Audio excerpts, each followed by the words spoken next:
बात है, यदि लोकतंत्र के अंदर अपनी आवाज उठाने का अधिकार है, यदि हमारी आवाज सड़कों पे नहीं सुनाई दे रही और जो वहाँ के हुक्मरान हैं या जो राजनेता हैं उनको सुनाई नहीं देता क्योंकि उनको दिखाई कम देता है और वो बहरे हो चुके हैं, तो धमाकों की जरूरत पड़ती है। तो धमाके करने का काम किया है ताकि उनको ये सुने कि देश की स्थिति क्या है। पूरे भारत में लड़ती हूँ और वो भी लड़ती थी, उसके पास टाइम कम था क्योंकि वो एजुकेशन ले रही थी और मैं हमेशा जो समाज की आवाज़ होती है उसको बुलंद करने का काम करती हूँ। मेरी फ्रेंड है, इसमें कोई दो राय नहीं है और हम सेम विचारधारा के, इसमें भी कोई दो राय नहीं है, पर मैं उसके साथ नहीं गई। कानून है नहीं है ना, ये देश कहता है कि देश सुरक्षित हाथों में है, हमारा तो संसद भी सुरक्षित हाथों में नहीं है। हमने इस चीज़ की पोल खोलने का काम किया है। जब आंदोलन था, आंदोलन का तरीका बदला गया था क्योंकि यदि लगातार सड़कों पे हम ज्ञापन दे रहे हैं, आवाज़ दे रहे हैं, प्रोटेस्ट कर रहे हैं और सरकार नहीं सुन रही, जब मरता क्या ना करता वाली बात होती है, जब इंसान के पास दो ही रास्ते रहते हैं, या तो सुसाइड कर ले या व्यवस्था को हिलाया जाए, तो इससे बढ़िया है सुसाइड के बजाय व्यवस्था। टाइम स्टार्ट में वो डीसी मीडिया देखने वाले सभी साथियों को नमस्कार। भैया, एक नेशनल मीडिया पे एक बड़ा ज़बरदस्त मुद्दा चला कि संसद के अंदर छात्राओं के द्वारा अंदर घुसते हैं और वहाँ पे जो हम एक स्प्रे होता है, वह जो कलर के जो पटाखे होते हैं संसद में जाके वो करना, जिनके ऊपर बड़े बड़े आरोप भी लग रहे हैं क्योंकि देश की संसद के अंदर जाना ऐसे और बहुत बड़ी चूक भी मानी जा रही है। और हमारे पास डॉक्टर सिकम करिए जो नीलम जोग जी को भी जानते हैं और इनके बहुत सारे फोटो भी उनके साथ दिखाए गए हैं। आज भी इन्होंने उनके समर्थन में इकट्ठा हुए थे, पूरी बात इनसे जाने। नमस्कार जी। नमस्कार जी। संसद के अंदर जाना और आप भी जानते हो, और आज आपने मतलब उसके पक्ष में मतलब धरना भी दिया है कि उनको आज़ादी, ये काफ़ी सारे लोग समझ नहीं पा रहे इस बात को। नहीं, हमें समाज को समझाने की जरूरत है। जब लगातार 4 साल से हम नस्ल और फसल की लड़ाई लड़ रहे हैं, मुद्दों की लड़ाई लड़ रहे हैं और सरकार हमारी सुन नहीं रही, वादा कर रही है और वादा खिलाफी कर रही है। मुख्यमंत्री प्रधानमंत्री यदि पहले बोलते थे तो वो कानून बन जाता था, पर अब प्रधानमंत्री MSP से मुकर चुके हैं। जो पुराने केस थे किसानों के ऊपर लग रहे हैं, हमें बार बार वारंट जारी हो रहे हैं, तो जो मुख्यमंत्री है उसका भी यही हाल है। हमारे देश के अंदर लोकतंत्र खत्म हो चुका है, हमारा पूरा देश अघोषित इमरजेंसी से गुजर रहा है। तो इसी एवज में जब बंदा PhD MPhil और ग्रेजुएट कर ले और उसके बाद दर दर ठोकर खाए और 10-10 रुपए के लिए माँ बाप की तरफ देखना पड़े, तो बच्चा कहीं ना कहीं दिमागी प्रेशर में तो आता ही है। उसके बाद वो लगातार किसान आंदोलन, पहलवान आंदोलन, बहुत से ऐसे आंदोलन थे, जब बाहर जाते थे तो हम एक साथ जाते थे, उसके पास टाइम होता और वो किसी किसान संगठन, सामाजिक संगठन या किसी पार्टी से संबंधित नहीं है नीलम आज़ाद। वो सिर्फ जिसको जब उसके पास एजुकेशन के अलावा जो टाइम होता था तो वो समाज को देती थी।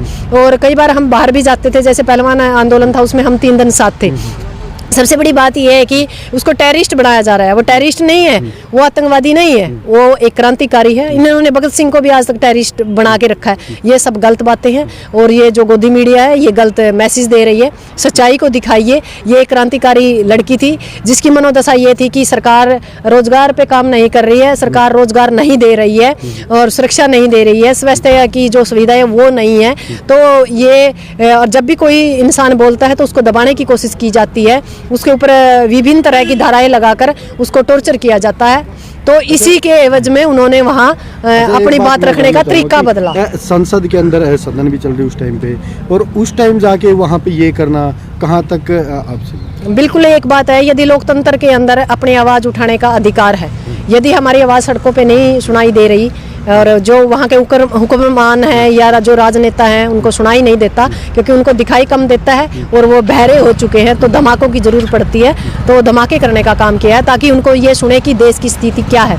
बेटी ने और उन लोगों ने एक ही बात की है कि राजनेताओं को ये बताया कि आपको काम कहाँ करना है और समाज को ये बताया कि आपके अधिकार क्या है। आपके साथ भी फोटो उनके वायरल हो, लगातार सोशल मीडिया पे डॉक्टर सिक्कम के साथ लगातार फोटो वायरल हो रहे हैं कि डॉक्टर सिक्कम भी साथ में है। ये क्या सारी बातें सुनने में आ रही है इस पे? ये मामला ये है कि वो मेरी फ्रेंड है और हमारी विचारधारा अम्बेडकरवादी, भगत सिंह से हम प्रेरित हैं और सर छोटू राम को हम पढ़ते हैं। अन्याय के खिलाफ मैं भी हर मौके पे आप देखते होंगे पूरे हरियाणा, पूरे भारत में लड़ती हूँ और वो भी लड़ती थी। उसके पास टाइम कम था क्योंकि वो एजुकेशन ले रही थी और मैं हमेशा जो समाज की आवाज़ होती है उसको बुलंद करने का काम करती हूँ। मेरी फ्रेंड है, इसमें कोई दो राय नहीं है और हम सेम विचारधारा के, इसमें भी कोई दो राय नहीं है, पर मैं उसके साथ नहीं गई। 1.5 महीने पहले मेरी बात हुई थी, उसके बाद मेरी बात नहीं हो पाई उनसे। अगर उनसे बातें होती, उनके साथ होते तो क्या हम मतलब डॉक्टर सिक्कम को? बिल्कुल हाँ, हम होते उसके साथ ही होते, इसमें क्या दो राय है।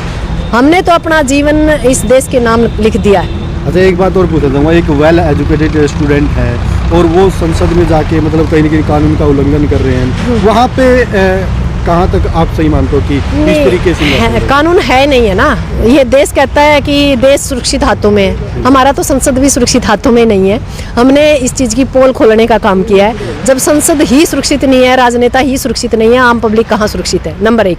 दूसरी बात, जो समस्याएं हैं सड़कों पे नहीं सुन रही सरकार, तो उसके एवज में उस व्यवस्था को हिलाने का काम किया है। किसी को नुकसान पहुंचाने का कोई काम नहीं था और ना किसी को नुकसान पहुंचाने का कोई मकसद था, सिर्फ आंदोलन था। आंदोलन का तरीका बदला गया था, क्योंकि यदि लगातार सड़कों पे हम ज्ञापन दे रहे हैं, आवाज दे रहे हैं, प्रोटेस्ट कर रहे हैं और सरकार नहीं सुन रही, जब मरता क्या ना करता वाली बात होती है। जब इंसान के पास दो ही रास्ते रहते हैं, या तो सुसाइड कर ले या व्यवस्था को हिलाया जाए, तो इससे बढ़िया है सुसाइड के बजाय व्यवस्था को हिलाया जाए। देशद्रोह का केस उनके ऊपर लग रहा है, उसके लिए ही समर्थन कर रहे हैं आज। बिल्कुल देशद्रोह नहीं, देशद्रोह तो मोदी साहब है, जिन्होंने ऐसे हालात पैदा किए कि उन बच्चों को वहाँ व्यवस्था को हिलाना पड़ा।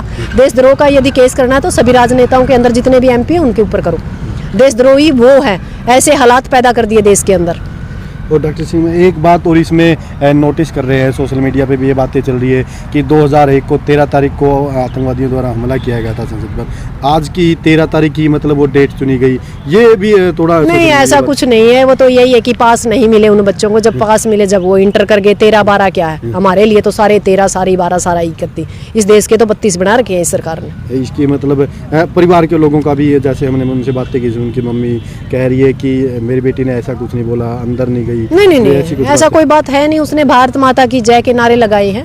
हम आतंकवादी नहीं है, देशभक्त लोग हैं। हाँ, ये बात है कि हम क्रांतिकारी हैं। और अब ये बात है कि देश के अंदर दो विचारधारा हो गई है, एक गरम दल और एक नरम दल। क्योंकि जो गरम दल के लोग हैं वो चाहते हैं कि इस व्यवस्था को बदला जाए, पर जो नरम दल के लोग हैं वो गांधीवादी से प्रेरित है।